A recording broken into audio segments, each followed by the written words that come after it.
This is Louis XIV, also known as Louis the Great, Louis the Grand Monarch, and Louis the Sun King, famous for supposedly declaring, "L'État, c'est moi."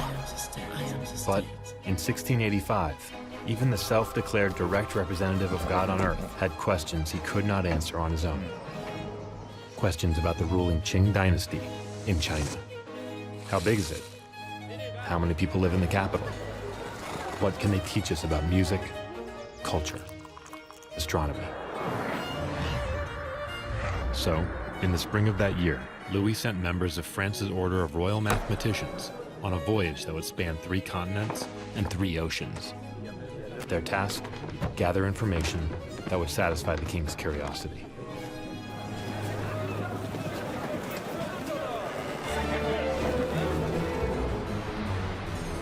It was a journey with numerous hardships and countless setbacks. But 5 years, 4 months, and 2 days later, Louis's answers finally arrived. In the grandest of human traditions, he had become curious, asked a question, and learned a new piece of information. Just like billions of people who had come before him, and billions who have come since. People who had access to cave walls, clay tablets, oracles, scrolls, books, the printing press, libraries, semaphore towers, telegraphs, the radio, the television, the Betamax tape, and the short-lived French national internet system called Minitel. Pour l'annuaire des services militaires. Which brings us to today. Fishermen looking up when tomorrow's tide comes in. Careful cooks wondering when anchovies expire. Travelers trying to figure out how to say chapstick in Turkish. Friends settling a bet about which team won the '92 NBA Eastern Conference Finals. Job seekers looking to make a move. And a 4th grader looking at facts about the Qing dynasty for a history paper that's due tomorrow. Billions of King Louis, asking trillions of questions in hundreds of languages, expecting someone to give them an answer in under 1 second. Now, who would sign up for a challenge like that?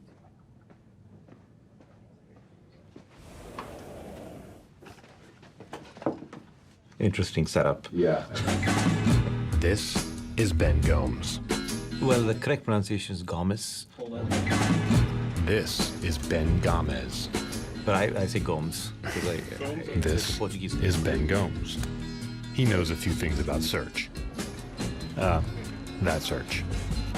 Anyway, he's kind of a big deal. Even though he'd try to convince you otherwise. Ben worked on search for more than 20 years, but that's not where his story started. So I was born in Dar es Salaam in Tanzania, and but at a fairly early age, my parents moved back to India, to Bangalore. And there was a few books at home from my elder siblings, and that's the information I had access to, including, I remember, one torn encyclopedia that I think my grandfather had given my mum. So it was really out of date. In 5th grade, I got 2 presents, a bike, which my parents thought I'd be very excited about, and a much better encyclopedia. And I was actually much more excited about the encyclopedia, this is where geeks come from, than the bicycle. And my parents didn't know what to do with this. When I look back at how we found information, it was so dramatically different from today. When my mother was growing up, where there was not even access to a good library, you would have just accepted the fact that you didn't have the information and that's the way it was going to be. When I was growing up, for some kinds of information, there was a decent library, but you still had to take this bus. It took about an hour. You had to look things up in a card catalog. That took time. Now, today, we measure in fractions of a second the time it takes for you to get information. And I think that reduction in friction is absolutely dramatic because it can enable people around the world to have equal access to information. It's not just that people in some places who have access to the best libraries, everybody should have access to the highest quality information. So that combination of a deep technical problem and I think a fundamental human need to understand the world around us, to know more about the world around us is the heart of Google search and what keeps me coming to work still so excited 20 years later.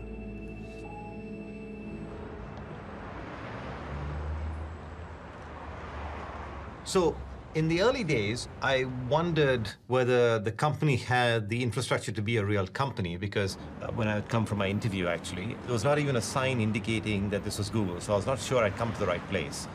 But halfway up the staircase, there was a small neon sign that said Google, so that's when I knew. And it generally felt completely chaotic. And Jeff was there. Jeff is also brilliant. Yeah, we were a very small company. We were maybe about 25 people. We were all kind of wedged into this second floor area in downtown Palo Alto. I was in an office with Urs Hotzler. Urs was in charge of all of engineering, and at the time, I don't think I knew how to pronounce his name. But he put the three of us named Ben in one office, just so that people could walk by and say, hey, Ben. Yes, we had the Ben pen. I think it was pure coincidence, actually. My first reaction to Google was, I have no idea what search is, so it's probably not for me. But then I was intrigued by the problem. It was clear that there was some real value there, because without sort of really good ranking, all that growth of the web would be wasted if nobody could actually find the things that were there. So one of the core aspects of search is how do we rank results and how do we find the most relevant information. So a lot of people work on that. You'll get really good stuff on this from Pandu, actually. Oh, yeah, Pandu. Yeah. Okay.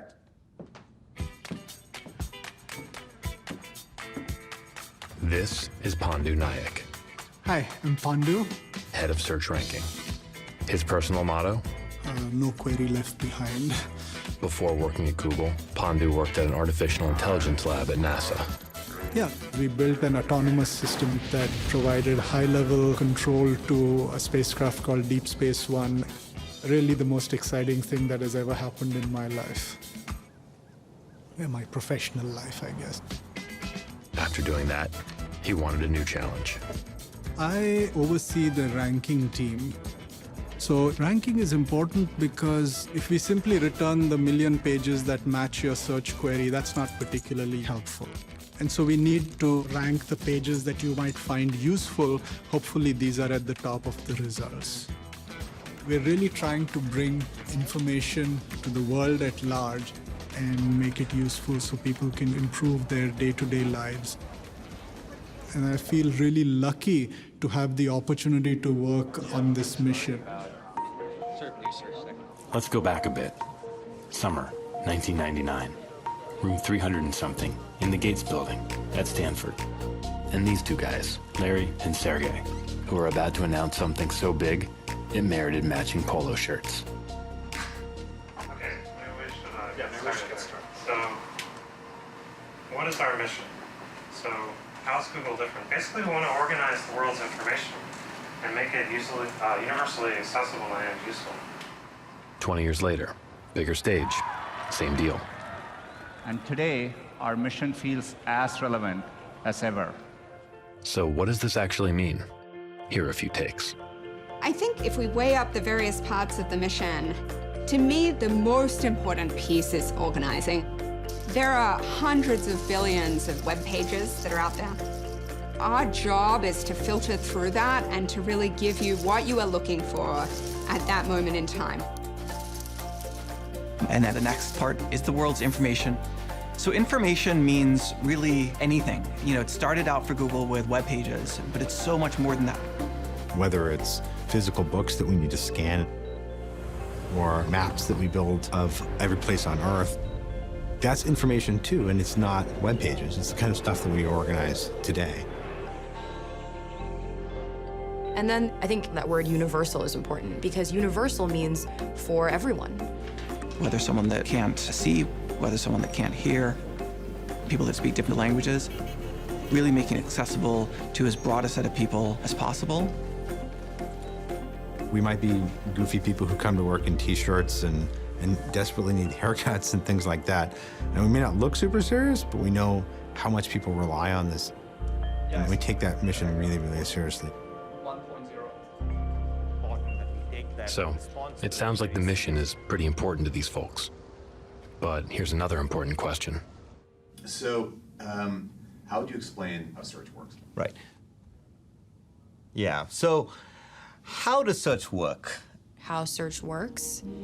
How search works in a nutshell.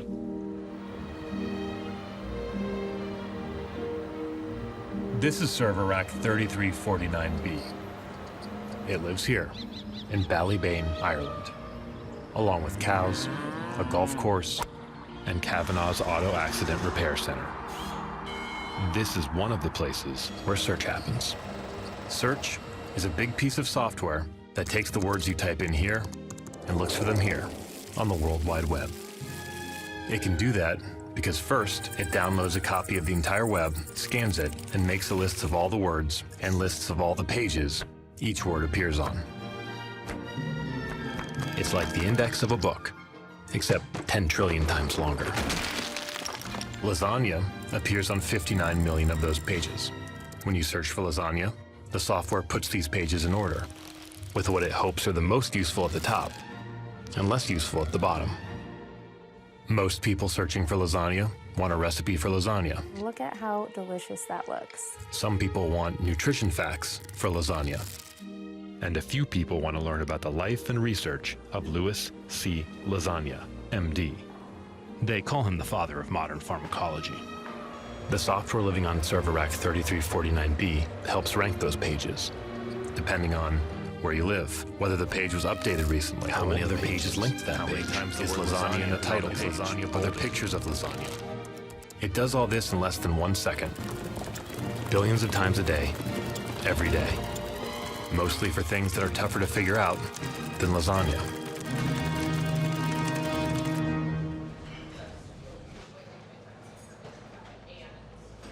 So behind the scenes of Google Search, there are many kinds of engineers and many different teams that come together to bring you the search experience you see. Teams around the world, in many other countries, Zurich, London, India, Japan, so on. We have teams that are working on the interface by which we present this information. Teams working on the evaluation process. Processes that make sure that the changes that are happening are good changes. And then there are teams of engineers who work on ranking. They might examine the kinds of queries where we are not doing well today and think about what are the kinds of techniques we could use to enable us to do better in the future. Like the team that's about to enter this meeting. Anything else we need to know? Don't look at the lens of the camera. Okay, all right, let's do it. Despite their lack of on-camera experience, they're working on what could be the biggest change to search in over a decade. Part of that is building. But we'll get back to them later. But we will actually see some images. So search is a pretty complex product. It's a big effort to actually make these things work. To take all of these different pieces of the system using a lot of mathematics and then trying to bring them together into something more real, into something that can actually be turned into an algorithm. All right, so behind the scenes, people at Google are working on algorithms. Let's dig into that for a minute. At its most basic, an algorithm is just a set of mathematical instructions that a computer follows, kind of like a recipe. Just like there are different recipes for different dishes, there are different algorithms for different jobs. Some make elevators go up and down. Some predict subway delays. All trains are currently. Some help cars park themselves. The Google search algorithms exist to return high-quality information based on a user's query. Stuff like all of the text, pictures, videos, and ideas that people have taken the time to put on the open web. Stuff they want other people to find and read and watch and look at and learn from. Whoa! Hey guys! Lucas here, and in today's video I want to show you How to simplify a rational expression. We're talking about the angle of the Leaning Tower of Pisa, how to hit a 7-10 split, whatever this thing is. This is the information that Google tries to organize and make universally accessible and useful, because this is the kind of information that people are out there looking for. But you know what they're not looking for? Act now! We will be with you shortly. A whiter, brighter smile. Spam. Not the delicious kind, the bad kind. Yeah, so let me just talk about spam for a minute, because spam is one of the biggest problems that we face. This is Kathy Edwards, head of user trust for search, which basically means she deals with a lot of crap, so the rest of us never have to. Broadly, spam is what we consider a low-quality page that is artificially boosted in our results. She's talking about pages that use AI-generated nonsense text, hidden keywords, and hijacked URLs to trick their way into people's search results.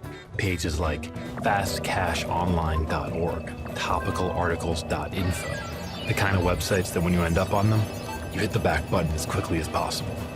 Because they're because they're spam. There's a wide variety of motivations why people do this. Sometimes it's commercial interests. Spam, where they're trying to sell things that are a little bit dubious, right? Or, sometimes it can just be to capture more of the user's clicks. And that's not right. That site is not getting those links organically. It dilutes the value of that signal. It makes it even harder for us, and it makes it harder for users to find great information. It's a very, very hard problem because the people on the other side are very motivated to succeed, and they're smart too, and they have resources, and they're working on it also. Like, we solve one part of it, and they adapt and they do something else. And that's the reason that we keep Google's search algorithm a very closely guarded secret. Recipe for Coke level guarded secret. Because if we talk about our search signals too much, then people will manipulate them, and that breaks search entirely. Fighting spam is a cat and mouse game. It's not something that I think will ever be solvable. As an example, 40% of pages that we crawled in the last year in Europe were spam pages. This is a war that we're fighting, basically. So yeah, people at Google hate spam, which is one of the reasons they're always making changes to search, to keep spam out of your results and to keep high-quality information in.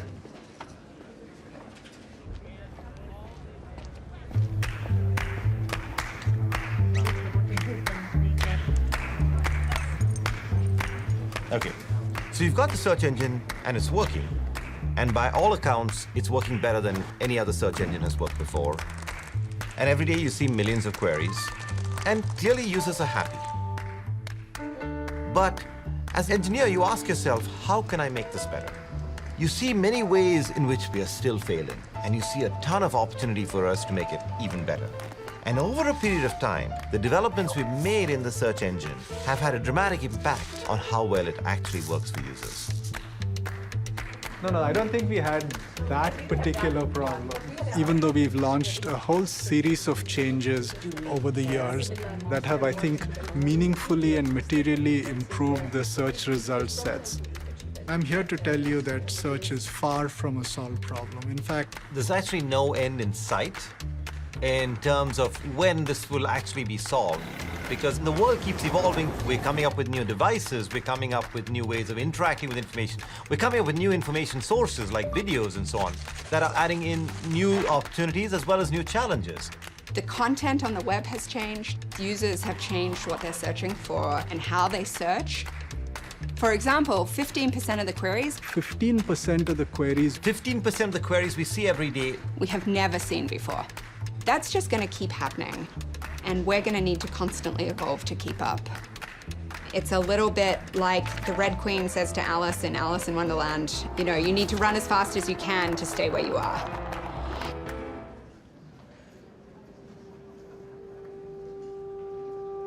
We're going to add some friction. We don't actually think we have good results. The idea is to add friction for the worst of the worst results to start with. We change the search algorithm on average 6 times per day. It's actually really frequent. However, to get to those 6 launches per day, roughly, a couple of thousand launches in a year, we're doing 200 to 300,000 experiments. So the vast majority of changes that we think about making, that we might try, actually fail. Imagine you have a smart engineer on the team, right? And they come to you and say, I've got this great idea on how to improve search. And you talk to the engineer, and they come back a little while later and say, okay, I've got the change, can I launch it? And you're like, no, you can't launch it. You've got to prove that this is actually good. Proof comes from data. Data comes from experiments. Side-by-side tests where results from the current version of Google Search are compared to the proposed version. If the proposed version gives better quality results, aka links to better quality websites, then it gets closer to being put into production, which is a fancy way of saying actually in use by people around the world. Which brings up a question. Who decides what makes a better quality website? Those people that we ask the question of which is better, A or B, are known as search quality raters. The people at Google aren't deciding what's a good result from a bad result. The people at Google aren't determining what results to show for any given query, but rather the raters are basically teaching our computers what's good and what's bad. Is this a high quality result? Is this a low quality result? And they are trained on what are called our rater guidelines. The Search Quality Evaluator Guidelines are a 168-page document establishing what makes a good search result good. We're talking about websites exhibiting expertise, authoritativeness, and trustworthiness. These words are given clear, detailed definitions so that thousands of independent evaluators keeping an eye on search know what they're looking for. Want your website to show up higher in search? Read the guidelines. Seriously, they're publicly available, and the more people that read them, the better the web could be for everybody. All right, let's get back to Ben. Making changes to search is a bit of a balancing act. There are many different things you're trying to balance together. Quality, freshness, relevance, but we also have to balance the performance. Some ideas may be really good, but they may result in search that takes a lot longer. So we have to be careful that we are not making search slower in the process of giving you slightly better results. In some ways, the key innovation of BERT. Yeah. And what about latency? Does this introduce new latency, or? The distilled model is pretty quick, you said, right? Yeah, I think this 10 milliseconds or so. Seems like a reasonable trade-off for this level of win. Yeah, right. From when we first started, really, we were focused on how can we make search run very fast so we respond more quickly with better results to more people every day, every week. I did a search a couple days ago. Complicated thing, 0.03 of a second. I mean, it seems inconceivable you can do all that quickly. I guess that's... We are about finding the world's information and bringing it to your fingertips the second you ask it. In fact, less than 0.5 seconds. Seems incredibly difficult, and yet that's an area that works reliably 24 hours a day, 365 days a year, around the world. But how are you going to look up an index that goes to the moon and back several times in a fraction of a second? I don't know, Ben. Maybe we should ask the expert. This guy you saw earlier, this is Urs Hotzle. He manages the technical infrastructure at Google. This is Urs Hotzle in 1999, when he also managed the technical infrastructure at Google. My first business card actually said search engine mechanic because my job was fixing things that were broken. And the problem was hard because really everything was broken, and it was just about fixing the thing that's most broken. To people, sometimes the internet seems kind of like it's nowhere. You know, I'm using my phone, and then here's wireless, and I don't really see anything. But when it comes to the search engine, when it comes to the data center, these are really physical, big machines, so to speak. A data center actually is conceptually very simple. It's a building with lots and lots of servers. And that's really it.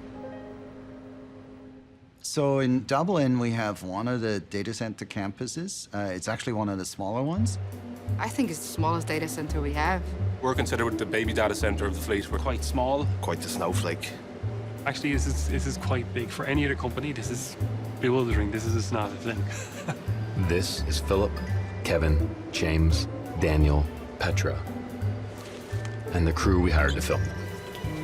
And this is where they and all their coworkers work. The Google Data Center in Dublin, Ireland. The scale of what we do here can be kind of crazy. Millions of searches a day goes through those machines. That's why they're very loud and they produce loads of heat. That means they're constantly working, constantly answering your queries. And so how do we really store the web, so to speak? The way to think about it is we take the internet, download it, index it, and chop it into small pieces. And then each server has a small piece. All of these servers for that data center work together to each search their little part of the internet. And It literally takes millions of servers and hard drives to be able to support the world's websites. So each of these data centers has a complete copy of the web.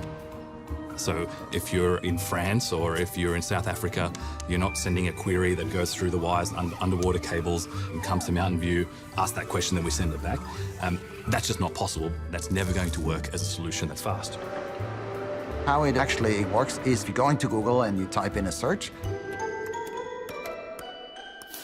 then we direct your query to the data center that is closest. And so that's actually the reason why we have data centers everywhere, because we want to be close to the users that we're serving. Because that's the only way to get you the most accurate response as fast as possible. So there's a lot of expensive equipment here, huh? Yeah. How does that all get paid for? I have absolutely no idea. I guess it's from advertising. Ads keeps the lights on and probably puts gas in my car at the end of the day. All right, yeah, I think we might have to talk about ads a bit here. Any last thoughts before we cut? Keep it sweet. All right, ads. Why are there ads? 2 reasons. 1, ads keep search universally accessible. No paywalls, no subscriptions, no, you've used your last credit, want to buy a 50-pack? Just search that's free for everyone. And 2, ads help people who want to buy a thing find people who sell that thing. Like Bart here. Hi. And his employees at Car Hardware in Pittsfield, Massachusetts. Yep, we sell 38,000 items. Like weed whackers, tack hammers, wrenches, and M10 metric castle nuts. I think the only thing we don't sell is milk and bread.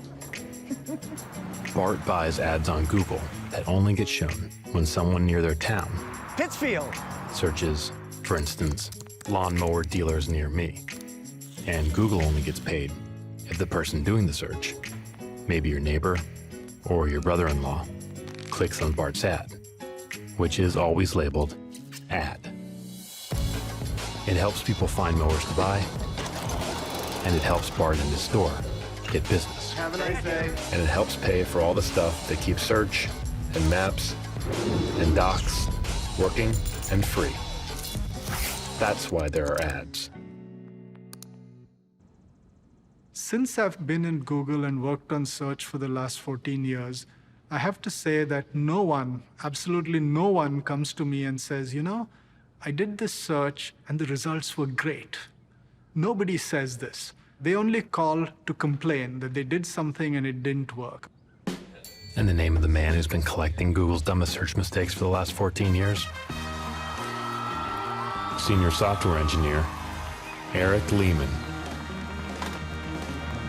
Eric, I'll take one marker.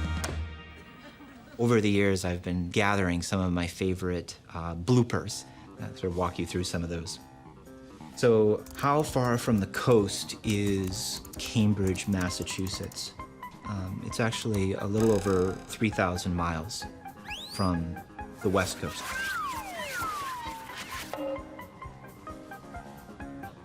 How many calories in 330 tons of butter? So this caused an overflow error, and we said about minus 2 billion. What color is green? That's a tough one. Blue? Sure.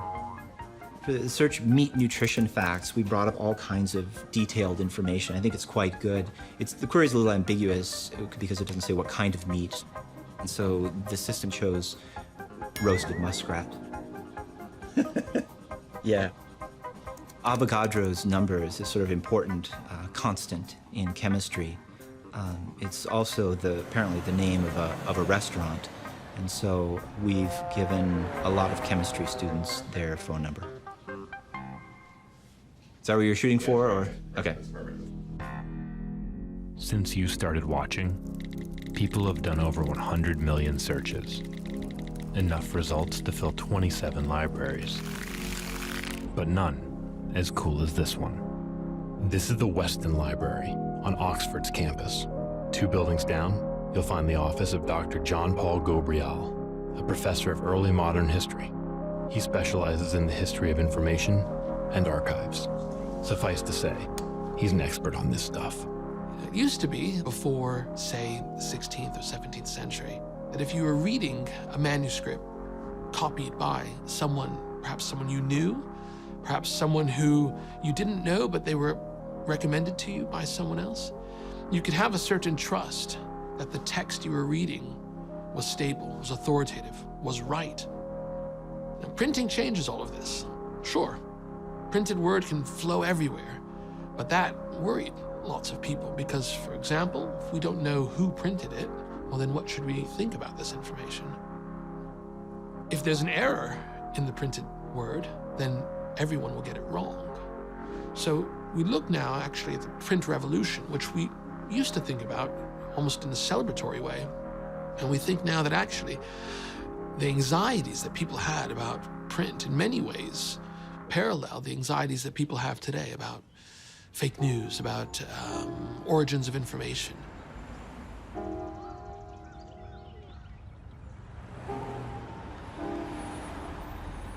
Google searches an index of what exists.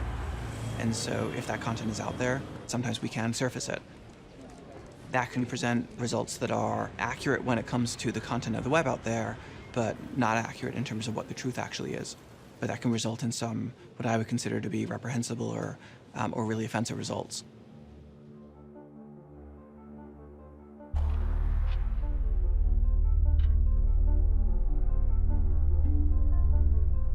A few years ago, people were pointing out that for some queries, like did the Holocaust happen, we were giving people results that had the words and were on the topic but were from low quality sites.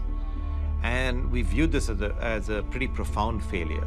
This is clearly bad because this is clearly a case of misinformation because, the Holocaust did actually occur. And so then we wanted to understand why it is that this was happening.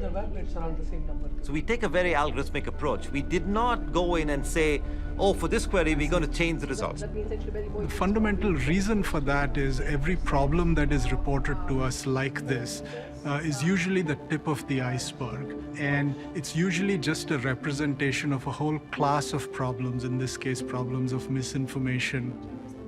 And just solving the specific problem that was reported to us does not solve the large iceberg of problems that were not reported to us. Part of the reason why we were all in search is because we want to give, good results to users. We want to make their lives better by giving them good information. This was contrary to everything that we wanted as employees in search, right? In a very egregious sense. It wasn't just, a misspelling or something like that. Every query is going to have some notion of relevance and each one's going to have some notion of quality, and we're constantly trying to trade off which set of results balances those two the best.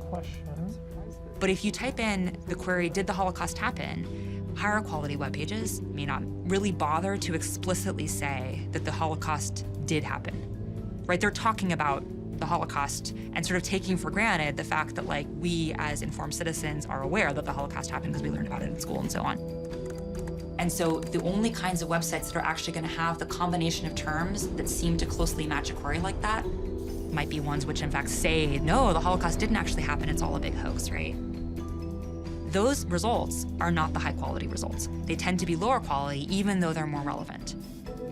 And so what was happening on the did the Holocaust happen type queries is that the relevant signals were overpowering the quality signals to a degree that was resulting in low quality results for users.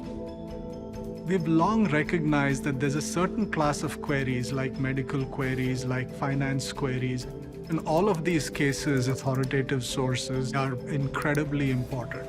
And so we emphasize expertise over relevance in those cases. So we try to get you results from authoritative sources in a more significant way. And by authoritative, we mean that it comes from trustworthy sources, that the sources themselves are reputable, that they are upfront about who they are, where the information has come from, that they themselves are citing sources. And so the change we've made in the case of misinformation is to change the ranking function to emphasize authority a lot more. And this has made all the difference. Misinformation is one of the challenges that comes with helping people find what they're looking for. But it's not the only one. Launched in 2010, the autocomplete feature has saved millions of hours of people's time by guessing what they're searching for before they finish typing. But when those guesses have been wrong, it's led to some pretty disturbing predictions.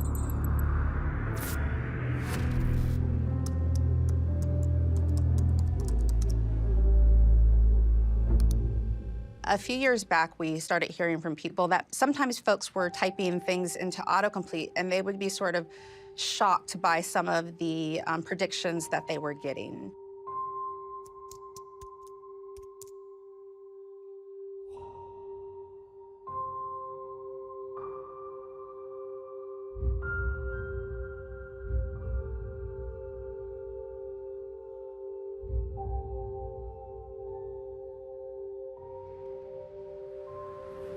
You know, autocomplete was designed to help people complete their searches faster. Instead, we were actually returning them information that they weren't searching for. When we provide you with something that's shocking, that's not relevant, we really at that point not stood up to our core principles. I think I and all the members of the team felt a deep personal responsibility to try and develop the systems to minimize these kinds of occurrences as much as possible. Okay. First, we developed a set of policies that say what kind of predictions that we would not want to offer to users. Things like violent content, sexually explicit content, hate speech. But we also publish those policies. That way people can see where we stand, and then that gives us some accountability. With these autocomplete algorithms, we try not to surface predictions that violate the policies. Now, these algorithms are very good at what they do, but they're not perfect. And every so often, we'll get some predictions that, in fact, violate them. So you can report if you've seen a prediction that violates those policies. And every day we get flags from our users out there to tell us where we might be seeing problems in the product. We use those reports to improve our algorithms to try and see whether we can address the whole class of problems that the report might be just pointing towards. But one thing that I would like to emphasize is that this in no way prevents users from searching for whatever it is that they want. They're absolutely free to do that. Think about it this way. Search is like a door that leads to the web. With autocomplete, it's the kind of door that senses you walking towards it and opens for you. But if you're typing a query that violates its policies, the automatic part stops. The content of the web is still behind the door, but you won't see any results until you complete the query yourself.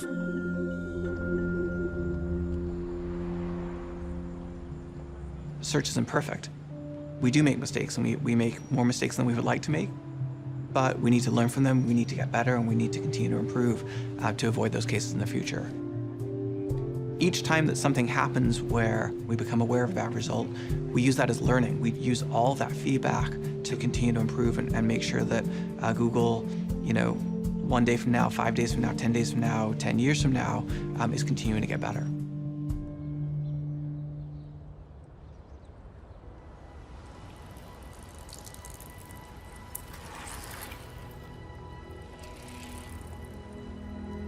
Many people tend to think that search is really easy. You type in a few words, you get a few documents, and the process feels very easy. And in many ways, that's what we want to achieve. We want search to be very easy for people. But behind that is an extremely hard technical problem of actually understanding what people mean when they type in a query. Not just matching words, but actually understanding language much better over time so that we can match the thing you asked to the concept that you were really looking for in the documents, and we can bring these two things together.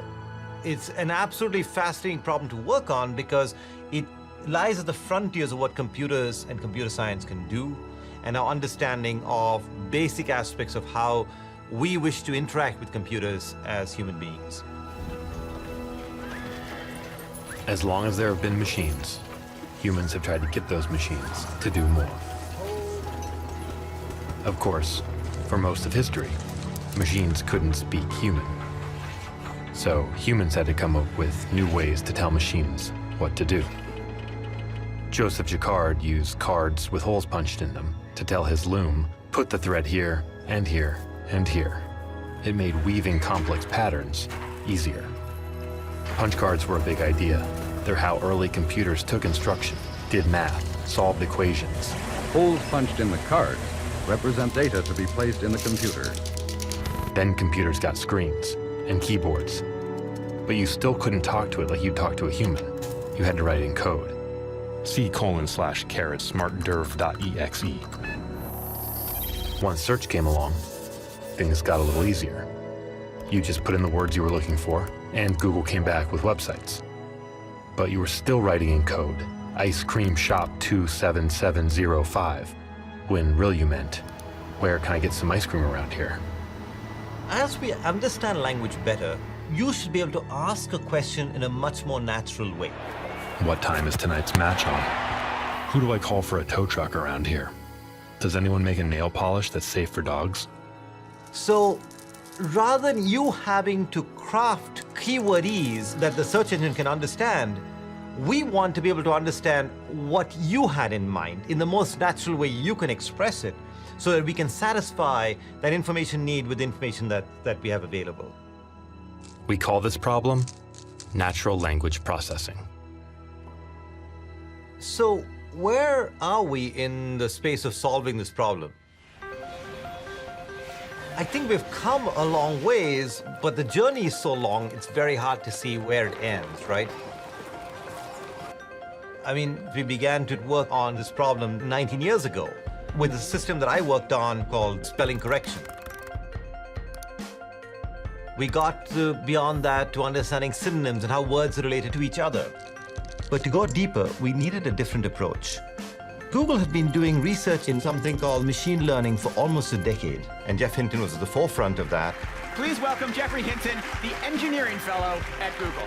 When Jeffrey Hinton began work in the 1970s, people said artificial intelligence was the stuff of science fiction. Today, he's revolutionizing how we live. Jeff Hinton combined forces with Jeff Dean at some point, and we began to see these huge breakthroughs in machine learning. If you look at the last, say, 8 or 10 years, machine learning has gone from a small part of overall computer science research to something that is now affecting many, many fields of endeavor. And we realized this could pay off in a big way in helping us do search better. What kind of impact do you hope deep learning has on our future? I hope that it allows Google to read documents and understand what they say, and so return much better search results to you. A few years later, a new development in natural language processing was announced. They called it bidirectional encoder representations from transformers. It's a bit of a mouthful, so we just call it BERT. Research like this gets us closer to technology that can truly understand language. So, BERT's a big deal for search. At least, it could be. Which brings us back to this team from earlier. It's going to be up to them, Elizabeth, Jinkao, Sandeep, Eric, and a few other folks, to figure out how to get BERT working in search. They named their project DeepRank, after the deep learning methods used by BERT and the ranking aspect of search. And also because it sounds cool. It's cool. So I think we're finally getting going here. One of the things that we can do today is talk through some of the new evals. When I first joined the project, I got really, really excited, thinking this system is doing something pretty special that most of our other systems in search probably can't do. We are still at the very early stage of building a search system which truly understands human beings. But this project is very unique in the sense that this is the first time for search we have a signal which understands the relationship between different terms. That's why we are very excited about DeepRank, because we are hoping that this could help us make Google search more intuitive to use and make it feel like Google search actually understands our users. Set is like the most ambiguous word. So people use language every day. We don't even really think about how we put sentences together.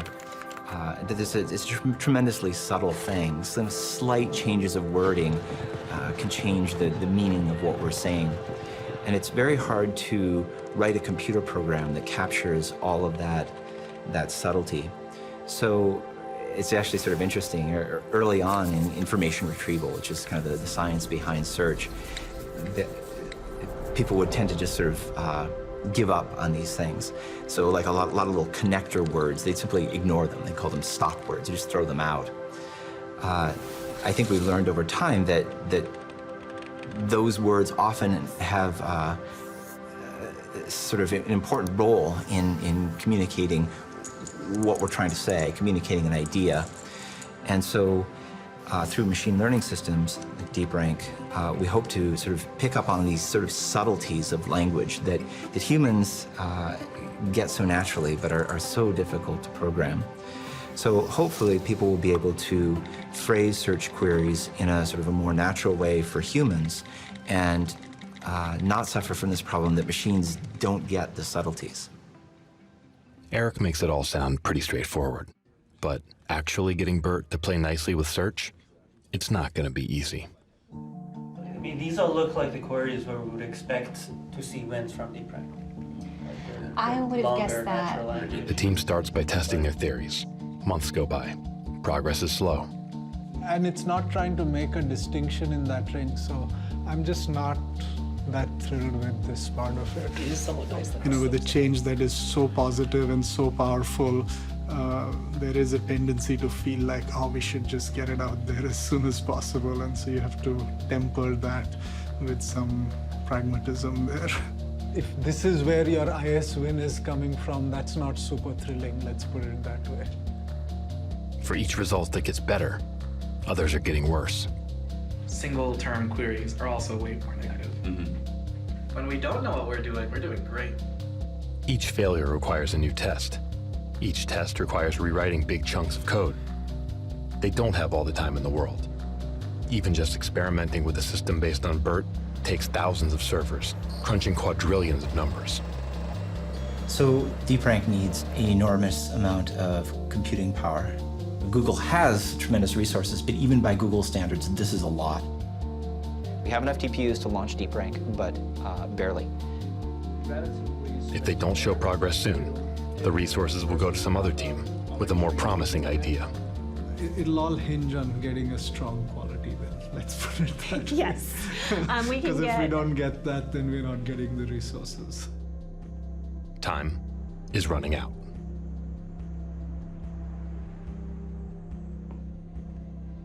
I would say in general, on many of the examples I see when we have optionalization on both sides, this is actually someplace where DeepRank typically does better, but once we mix in the localness. So we have these high-level measurements that we do to say whether something is good or not. Because if something's not good for people searching on Google, we are not gonna launch it, period. I mean, no matter how great the technology is. So this was the week where we saw some really nice experimental results. And that was so reassuring. I would like us to go through some wins. So one of my favorites is, what temperature should you preheat your oven to when cooking fish? Okay. I was kind of fascinated with this one. It is a tough query. Holy cow. That's really, really nice. Here's what they're so excited about. Without DeepRank, the Google search algorithms were surfacing some good information about cooking fish, but they were also getting confused, showcasing a recipe for baking cookies. When DeepRank was tested on this query, it understood that the result was about cookies, reducing the prominence of the incorrect recipe, and instead, elevating useful, relevant information about cooking fish. These are the kinds of wins the team will need to see more of if they want their project to launch and start improving search results for billions of people around the world. However, before we can launch, we need to get launch approval. It's a formal process where any change to search gets a lot of scrutiny. Yeah, so I'm feeling a little pressure to I don't know. Yeah, launch committee. So launch committee is essentially the final review before you actually choose to launch a project. I mean, I feel like that we've seen that. So when you go to launch committee, you're essentially saying, hey, we have a project that we've built. We have all this data that we think shows that it's a good thing. And now we're getting approval to actually put it into production.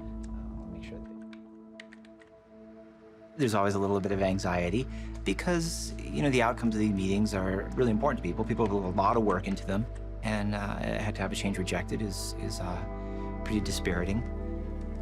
Before the meeting, I always feel like there are things that I forgot to catch. So I was going over the launch report again, trying to see if there is anything I'm missing.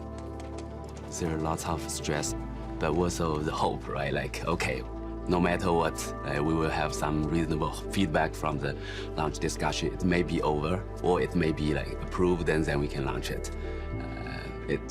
Regardless, it's a big milestone. Jing Cao has every right to be nervous.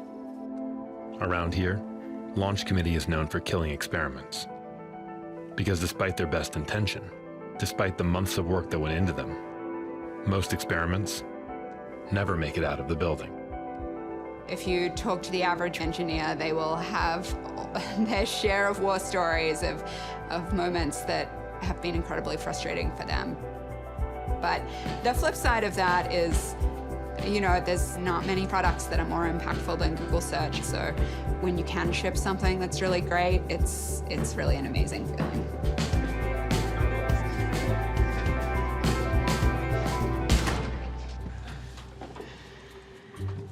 All right, are we ready? So we are here to get launch approval for DeepRank. Okay. Launch committee is the meeting where we all get together, look at the metrics, and argue with each other. No, that's not what this is saying. This is saying when site diversity increases, Generally speaking, the engineers don't present their own work. So take a look at the live experiment metrics. They're there, often for context to answer questions, but your work is presented by an analyst because we want the analyst to be an impartial third party, because it can be a little tough. There is a slight issue in the way the metrics are calculated. It's important to realize that most of the changes we make in search are not ones that are 100% good, right? There are always wins and losses. There's only one thing that is positive but is not out of the noise. Actually, the one that I think is particularly worth looking at is the long tail set, right? Yeah, let's look at that. And so one of the things that the launch committee is doing is to weigh these wins and losses.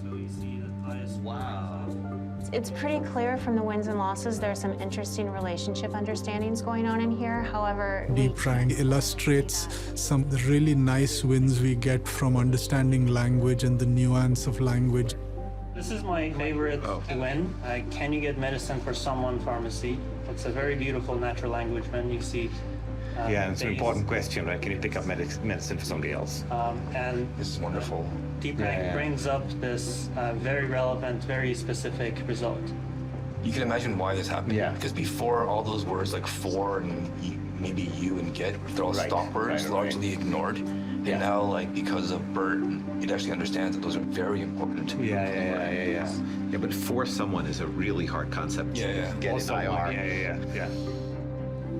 We saw some wins that were really, really beautiful in various ways. So point two is, I think, one of the biggest changes we've seen in a long time, because you're getting towards more semantics and all over here when you're That's actually, all you have. You don't have other signals, right? And so this is where it can excel. Yeah. All right. This seems like great. a great launch. Really excited about this. Yes. When it's all done, the coordinator of the launch meeting just changes a field in a spreadsheet. Changes it from blank to yes. It's a very momentous occasion. Approved. We'll mark this as search leads flagged, I'm guessing. This was a very positive launch meeting. The decision is to launch DeepRank. I thought I wasn't feeling nervous, but when the moment came, it felt so good to get that approval.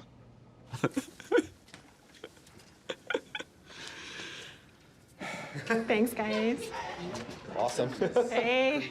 Pretty darn cool. Yeah, so after a launch, you might imagine there's some great big celebration. More typically, people stand around the meeting room a little awkwardly for a few minutes and say, hey, good job.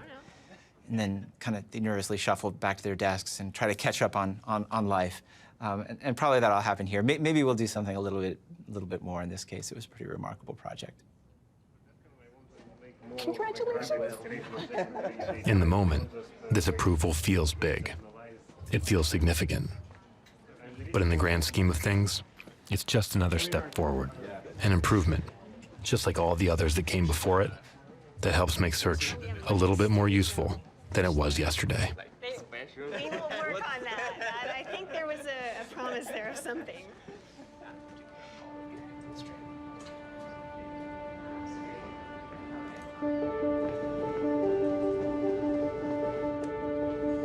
Solving the search problem is not easy, that's for sure. I mean, we've been at it for 20 years, and I think there's still a lot to be done.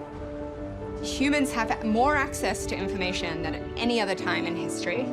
And I really feel like it's our job to make sure that they're connecting with the highest quality, the most authoritative, the most relevant information for them, and that they're really able to access the information that makes a difference in their lives.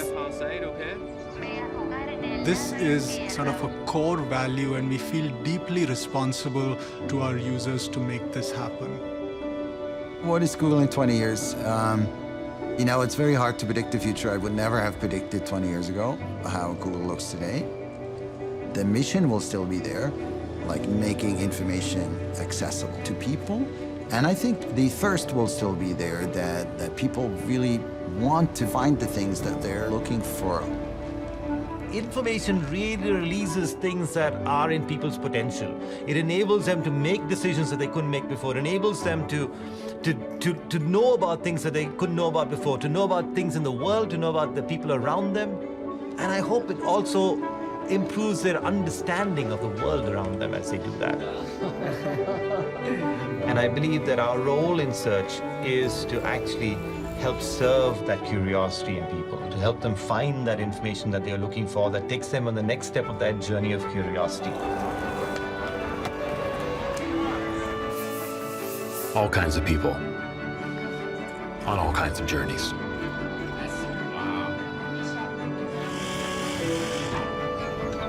Curious about the thing holding them back. Curious about the thing pushing them forward. People searching for themselves and their families. Just like people always have and always will. And while that curiosity lives on in us, I think our job here in search is never done.